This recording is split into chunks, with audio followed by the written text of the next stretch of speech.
obat setengah padat ya. Kita tahu bahwa bentuk sediaan obat setengah padat itu digunakan ya, keperluannya, indikasinya biasanya digunakan sebagai obat luar ya, obat topikal, di mana bentuk sediaan obat setengah padat ini bisa juga sebagai vehikulum, kemudian ditambahkan obat-obat dengan tujuan terapi tertentu yang penggunaannya digunakan sebagai topikal terapi atau obat luar. Juga obat setengah padat ini juga bisa digunakan sebagai obat atau terapi ya, sebagai pelindung kulit. Biasanya kalau perempuan ini sering menggunakan sunscreen ya, untuk menghindari dari paparan sinar ultraviolet, biasanya menggunakan krim-krim untuk pelindung kulit ya. Kemudian juga bisa digunakan sebagai kosmetik ya. Berarti kalau kosmetik berarti untuk memberikan nilai estetika ya, estetika juga biasanya digunakan dalam bentuk obat sediaan setengah padat. Menurut karakteristik fisiknya ya, konsistensinya dibagi menjadi 3 kelompok, yaitu yang pertama adalah cairan kental atau encer, ini sering disebut dengan linimentum ya. Jadi konsistensinya itu hampir, sebenarnya linimentum ini hampir dikatakan seperti obat cair ya, tapi ada yang mengatakan linimentum itu bentuk sediaan obat cair, tapi pada buku dari Nanizar Zaman ya, itu dikelompokkan menjadi konsistensi daripada bentuk setengah padat yang encer atau kental. Kemudian konsistensi yang setengah padat benar itu adalah ungmentum, krim sama pasta.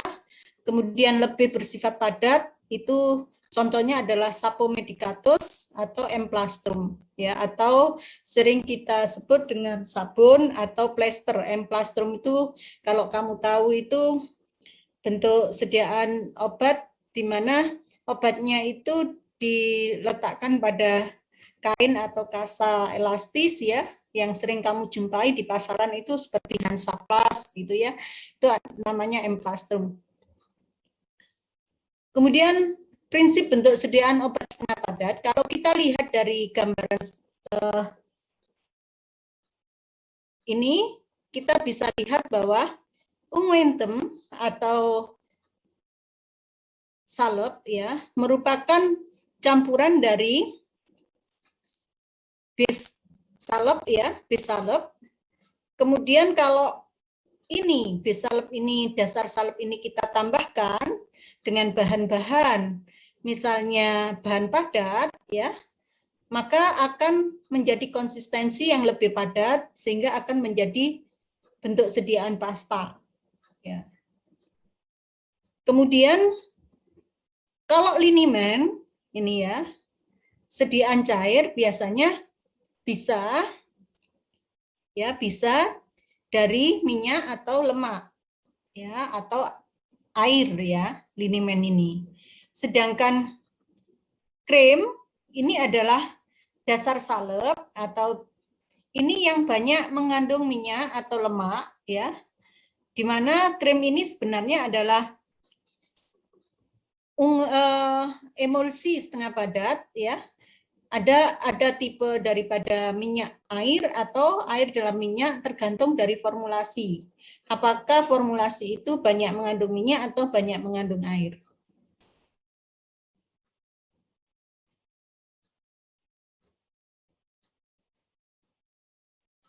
Kita bahas sekarang satu persatu, yaitu linimentum. Linimentum merupakan bentuk sediaan kental atau cair ya, yang bisa dioleskan pada kulit ya, penggunaannya biasanya dioleskan, dan ini seringkali digunakan sebagai obat gosok ya. Kata lain daripada liner itu artinya adalah gosokkan. Dan linimentum ini dapat berupa larutan zat berkhasiat di dalam minyak atau lemak, atau dapat berupa emulsi atau pembawa alkohol. Ya.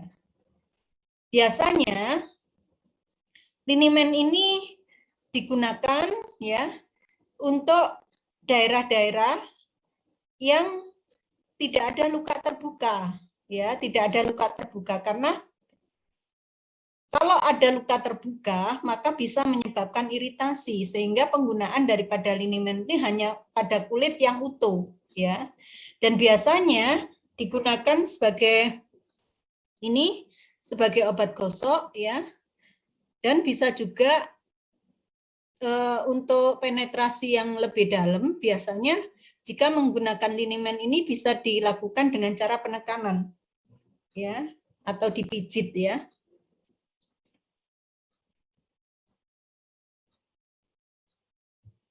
Keuntungan daripada bentuk linimen, yang pertama adalah sediaan ini lebih mudah dicuci dari kulit, ya. Dan baik sekali untuk kulit berambut atau kulit muka atau kulit bayi, ya. Dan penetrasinya lebih baik.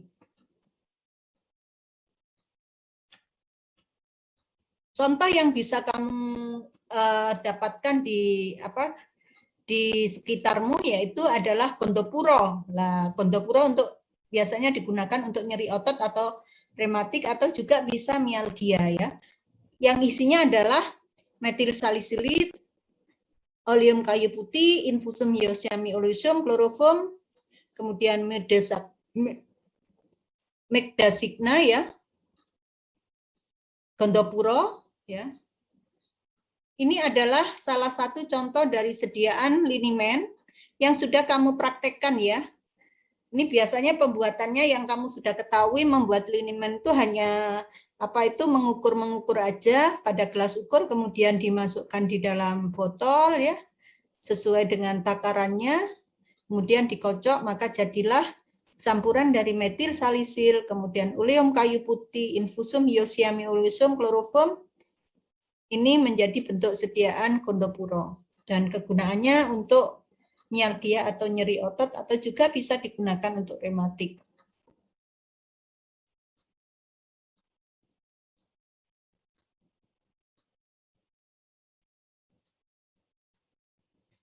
Contoh lain adalah ini. Zinc oli atau pasta Singsi oleosa untuk eksim dan dermatosis, ya.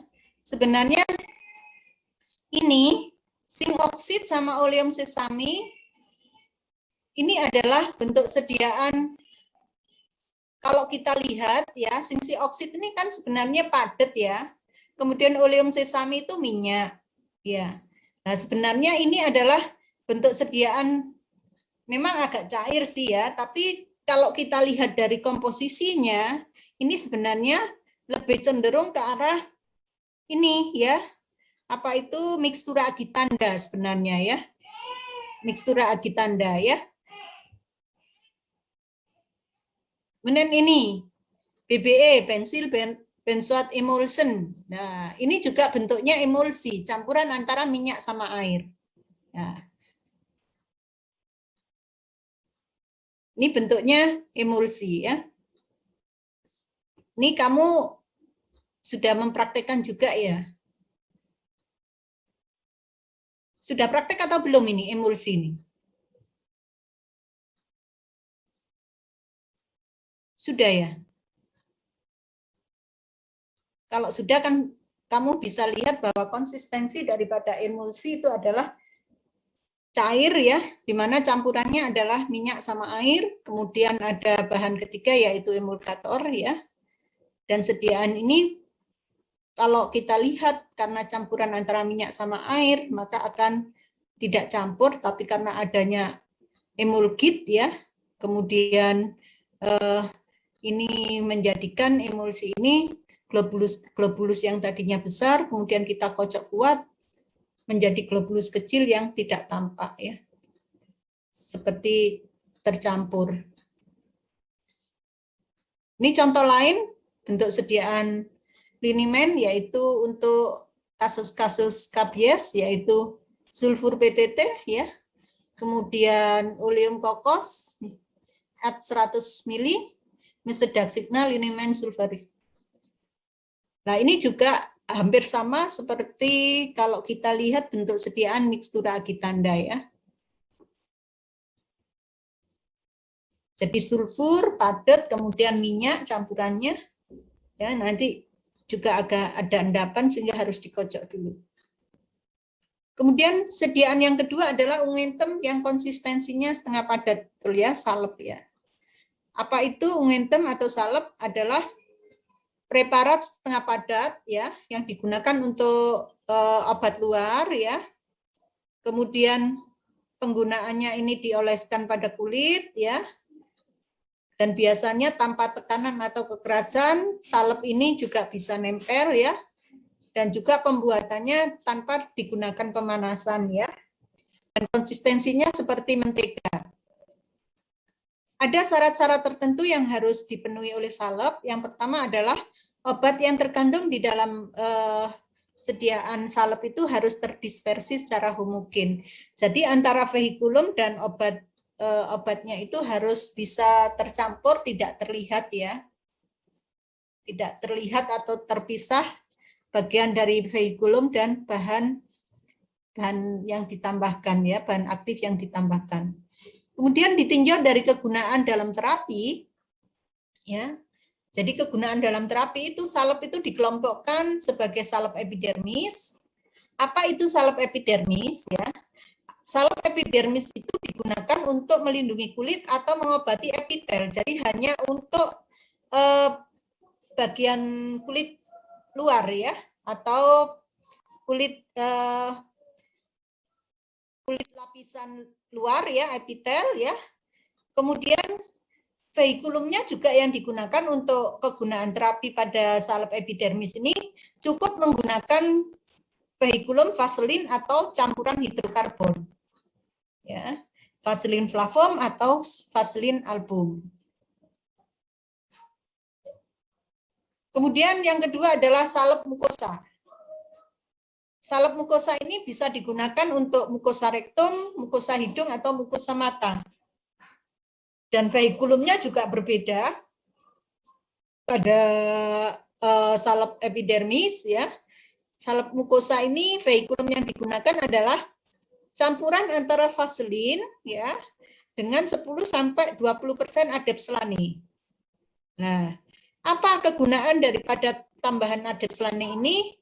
Adepselane ini ditambahkan untuk memudahkan salep itu melekat pada mukosa basah, ya, karena adepselane itu bentuk setengah padat yang konsistensinya itu lebih lengket daripada vaselin. Kemudian salep mata ini juga harus lebih encer, karena kalau konsistensinya terlalu setengah padat ya, maka kalau ditempelkan pada mukosa, khususnya mukosa mata ya, matanya tidak bisa tidak bisa digerakkan, sehingga perlu ditambahkan ya untuk lebih mengencerkan salep mata ini, biasanya ditambahkan parafin liquid atau minyak ya. Kemudian salep mata itu harus steril syaratnya. Kemudian salep mukosa ini bisa juga digunakan untuk radang lidah atau glositis, atau radang bibir atau selitis, atau digunakan untuk stomatitis. Nah. Kemudian yang ketiga adalah salep endodermik.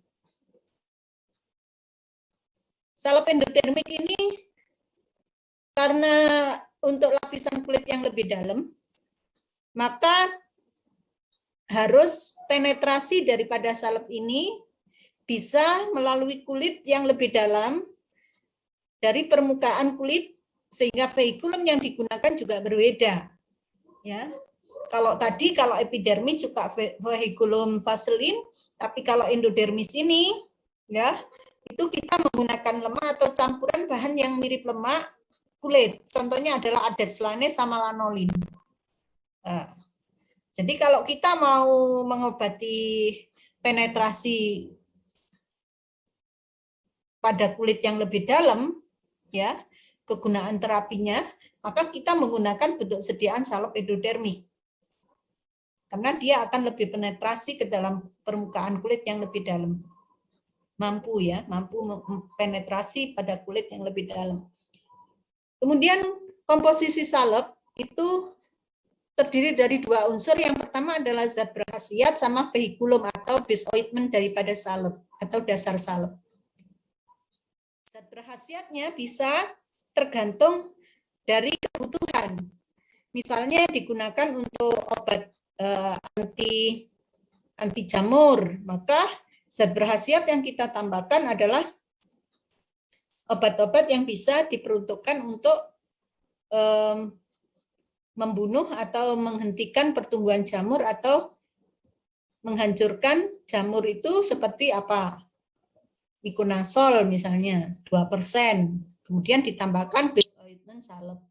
Atau untuk kasus-kasus radang misalnya antiinflamasi atau kasus-kasus antiseptik. Nah, hanya tinggal menambahkan zat berkhasiat saja, kemudian kita bisa menggunakan vehikulum atau dasar salep sebagai vehikulum untuk topikal terapi. Kemudian zat berkhasiat yang ini dapat berupa obat tunggal atau campuran, ya. Misalnya kalau obat tunggal itu hanya menggunakan satu bahan obat, kalau obat campuran itu menggunakan lebih dari satu obat. Kemudian jumlah zat berkhasiat itu dapat berupa jumlah absolut, miligram, gram, mililiter untuk cairan. Tetapi biasanya kalau kita menuliskan obat bentuk sediaan salep, konsentrasi daripada obat itu adalah dalam persen, ya, atau jumlah perbandingan yang sering kita kita tuliskan di dalam resep, yaitu apa? Presentasi zat terkandung dalam salep keseluruhannya. Contohnya seperti ini. Momentum asidi borisi 10%. Ya. Berarti kandungannya daripada asid borik ini adalah 10 gram di dalam 100 sediaan salep. Nah, ini adalah jumlah perbandingan. Kalau kamu mau menuliskan dalam zat berkhasiat berupa jumlah absolut, maka penulisannya asid borik 10 gram, kemudian vaselin, album, ad 100, ya, ad 100, mesefak legiartis unguentum signa usus externus. Ya. Nah, kemudian vehikulum ini harus tepat. Syarat yang kedua, vehikulum itu harus tepat. Kenapa harus tepat?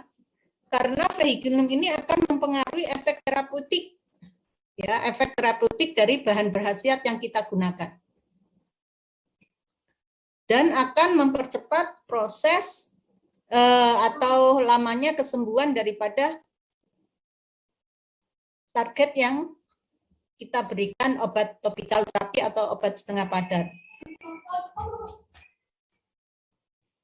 Kemudian syarat-syarat vehikulum yang harus kamu ketahui yaitu pertama, indifferent, ya, tidak berbau, pH netral, tidak merangsang kulit, ya, stabil pada penyimpanan dan tidak meninggalkan bercak atau flek jika dipakai pada kulit, ya. Ini adalah persyaratan vehikulum yang bisa digunakan untuk vehikulum salep. Kemudian faktor-faktor yang untuk memperoleh dasar salep yang baik, yaitu pertama adalah laju pelepasan yang diinginkan bahan obat dari dasar salep. Nah, ini ya, karena kan kita tahu bahwa kulit itu kan ketebalannya berbeda-beda, ya, ketebalan kulit itu berbeda-beda. Sehingga kalau salep ini digunakan pada kulit atau kita aplikasikan pada kulit, maka vehikulum yang kita gunakan atau dasar salep yang kita gunakan itu harus cepat melepaskan bahan aktif untuk bekerja pada target.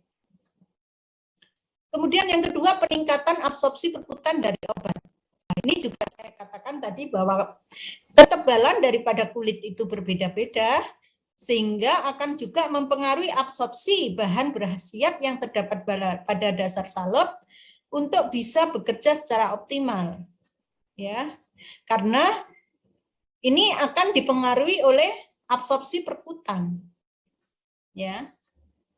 Contohnya adalah kulit pada telapak kaki misalnya ya, itu sangat tebal, tetapi berbeda dengan kulit pada telinga atau muka gitu ya. Ini berbeda, sehingga ini akan juga mempengaruhi absorpsi perkutan yang terjadi pada bagian-bagian kulit itu akan berbeda jika diaplikasikan dengan obat yang sama.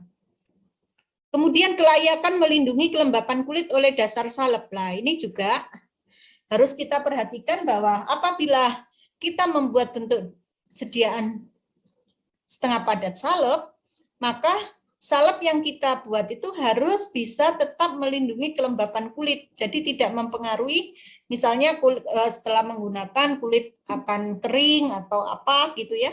Nah, ini juga menjadi perhatian kita. Kemudian kestabilan obat di dalam dasar salep. Nah, ini juga setelah obat itu dicampurkan dalam dasar salep, itu harus tetap stabil, tidak berubah khasiat maupun ininya ya, efeknya ya. Kemudian pengaruh obat bila ada terhadap konsistensi dari dasar salep, ini juga diperhitungkan. Misalnya obat itu ditambahkan, dasar salep misalnya menjadi mencair atau apa. Nah, ini juga harus kita perhitungkan dalam kita membuat bentuk sediaan setengah padat. Ini klasifikasi veikulum salep ya. Ada kelompok dasar salep hidrokarbon, ini biasanya dasar salepnya itu bersifat lemak. Kemudian biasanya kalau kita aplikasikan pada kulit, ini sukar sekali untuk kita cuci ya. Contohnya adalah Vaseline flavum, Vaseline album, Cera alba, Cera alfalfa, Falavit, Protologum cair ya. Sehingga kalau kita mau mencuci daripada ini ya bahan-bahan yang sudah kena dasar salep hidrokarbon ini ya, maka kita harus swab dulu dengan koran atau tisu ya, untuk supaya kita bisa membersihkannya dengan mudah. Kemudian kelompok dasar salep absorpsi ini bisa digunakan untuk emolian juga ya, juga tahan lama terhadap kulit, juga sukar dicuci. Contohnya adalah adapslane, petroleum hidrofilik, dan lanolin.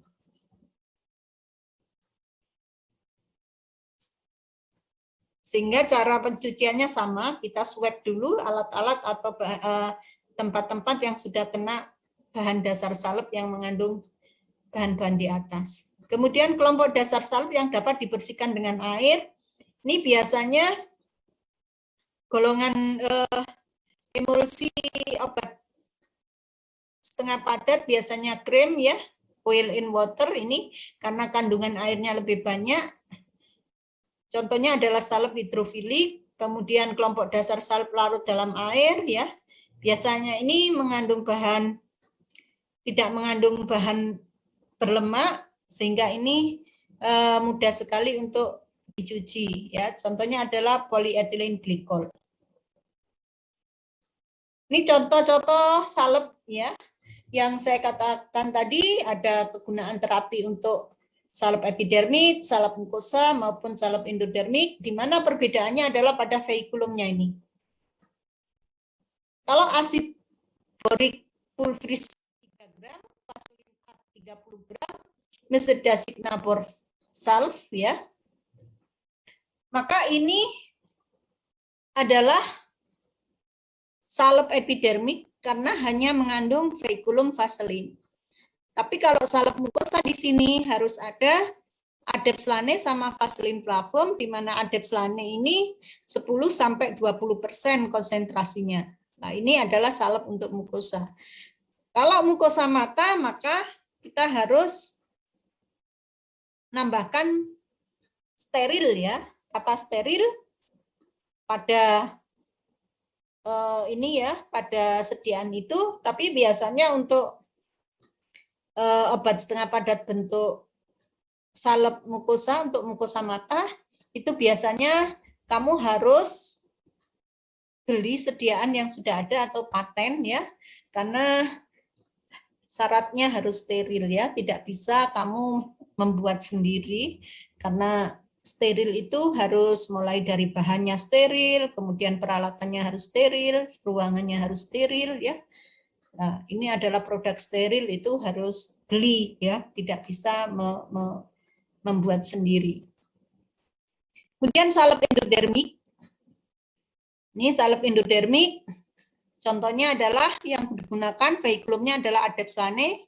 Adepslane ini bisa juga kita kita ganti dengan lanolin tadi ya. Selain Adepslane, lanolin. Nah, ini. Jadi, kegunaan terapi dari salep ini baik itu untuk epidermik, endodermik maupun mukosa, perbedaannya pada veikulum yang digunakan ya. Kemudian pengawetan salep. Pengawetan salep ini bisa menggunakan bahan-bahan seperti hidroksibenzoat, fenol, asam benzoat, asam sorbat, garam amonium kuartener, tapi konsentrasinya ini sangat kecil ditambahkan untuk pada sediaan salep supaya tidak ditumbuhi jamur ataupun ini ya tahan lebih lama.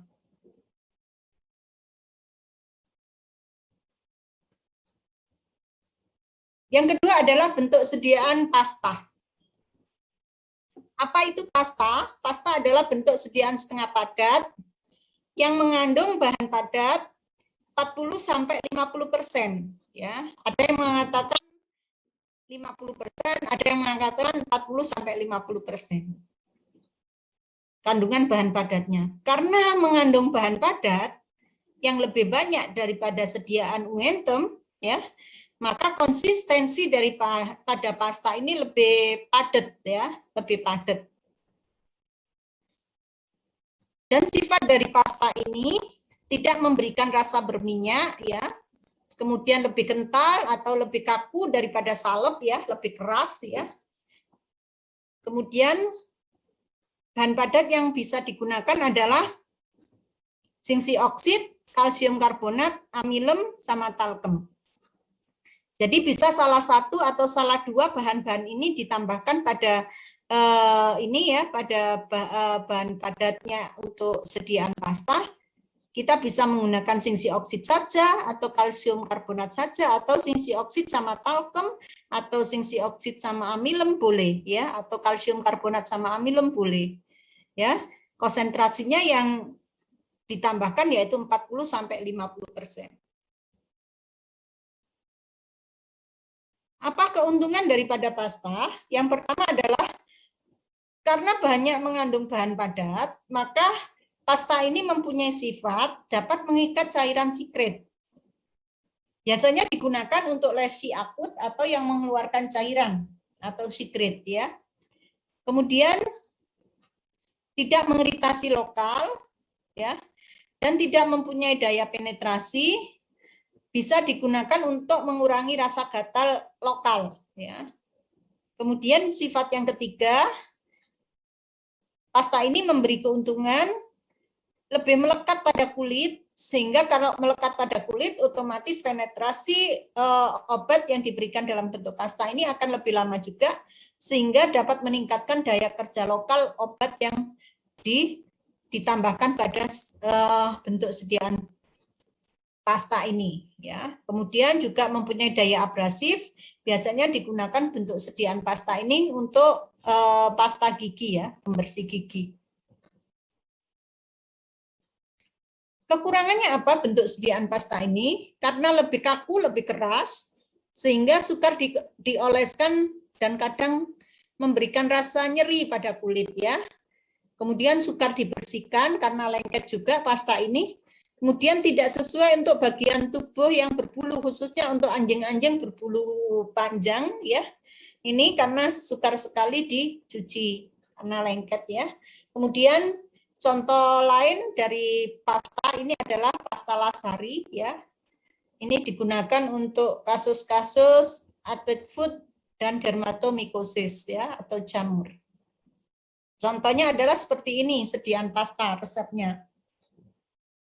Asid salisilik 1 gram, singsi oksid 12,5 gram, kemudian amil tritisi 12,5, kemudian vaselin flavum at 50, mesefak pasta signa usus externus. Jadi 50%-nya itu bahan padatnya ini. Kita menggunakan bahan padat singsi oksid sama amil tritisi. 50%-nya adalah ini.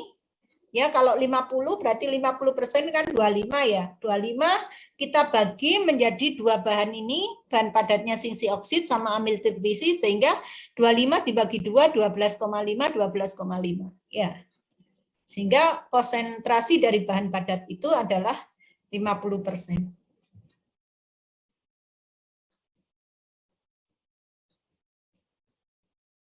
Krim, ya. Bentuk sediaan setengah padat. Yang lain adalah krim. Apa itu krim? Bentuk sediaan setengah padat yang merupakan cairan kental atau emulsi setengah padat, ya.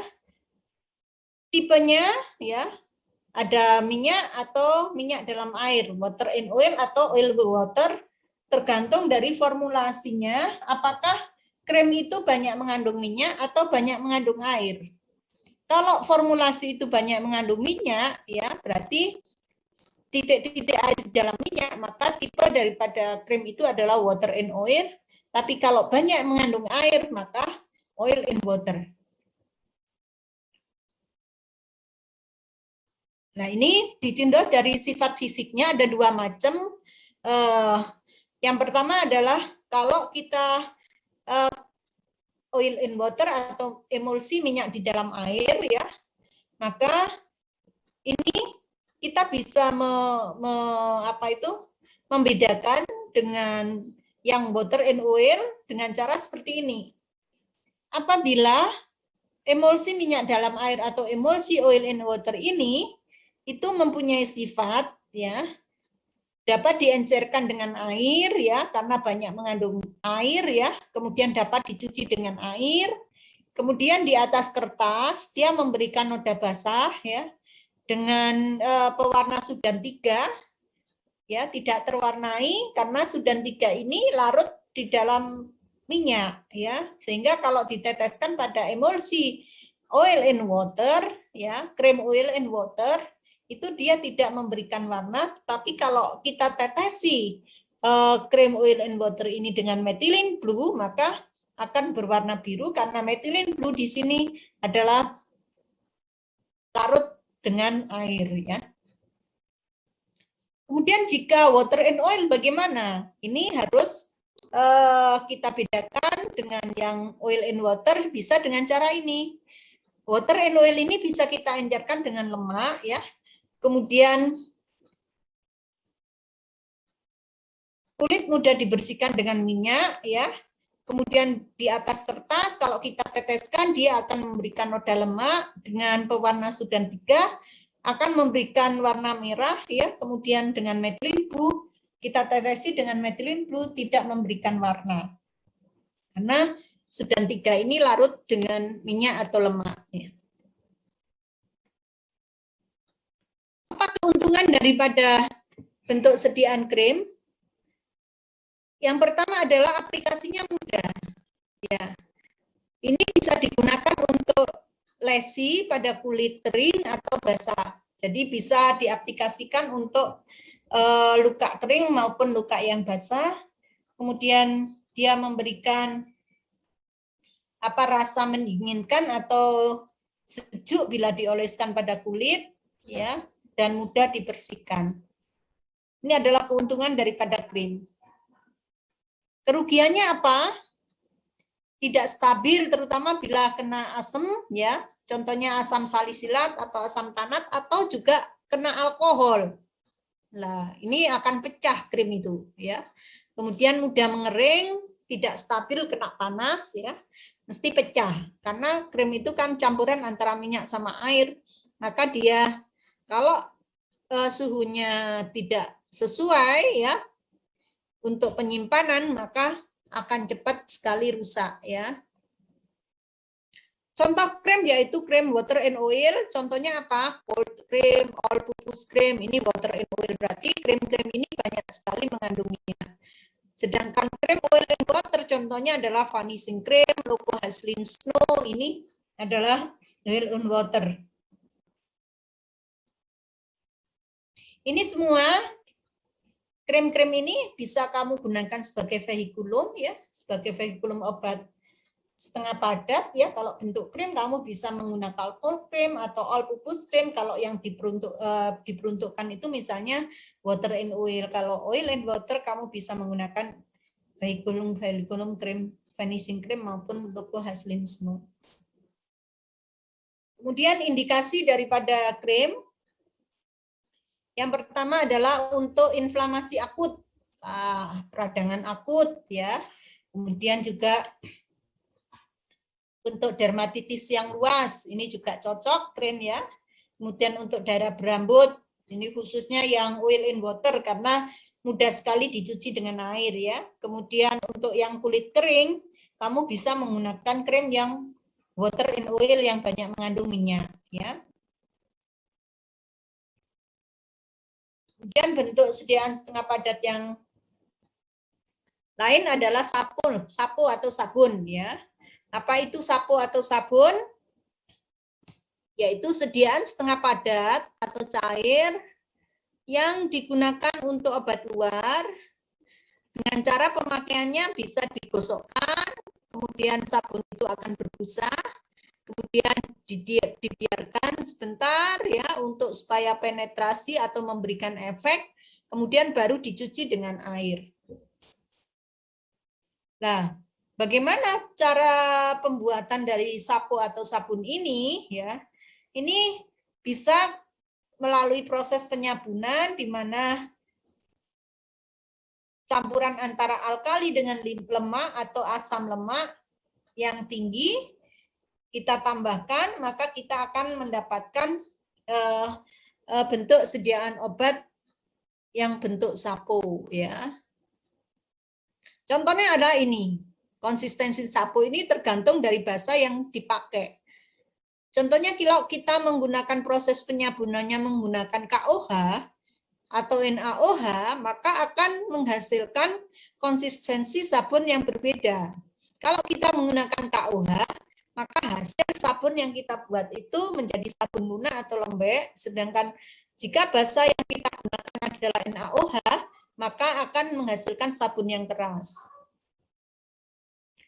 Keuntungan daripada bentuk sediaan sapu ini, kalau kita gunakan dalam terapi ya pada hewan, ini bisa digunakan untuk terapi yang luas dan juga tidak memberikan bekas. Contohnya seperti ini, jika ada kasus hewan datang dengan terapi dengan kondisi kulit yang sudah meluas ya, penyakitnya sudah meluas, tidak mungkin digunakan obat-obat setengah padat yang lain karena butuh berapa untuk bisa mengobati area seluas itu, maka bentuk sediaan sapu ini cukup efektif untuk diberikan karena dia bisa menjangkau area terapi yang luas ya. Kemudian penggunaan sabun ini biasanya diperuntukkan untuk bermacam-macam. Contohnya adalah sapu kalinus atau sabun hijau. Ya. Ini basa yang digunakan dari KOH. Kalau kamu sering ke supermarket, mungkin kamu bisa lihat sabun hijau, sabun yang lembek begitu. Nah, ini adalah karena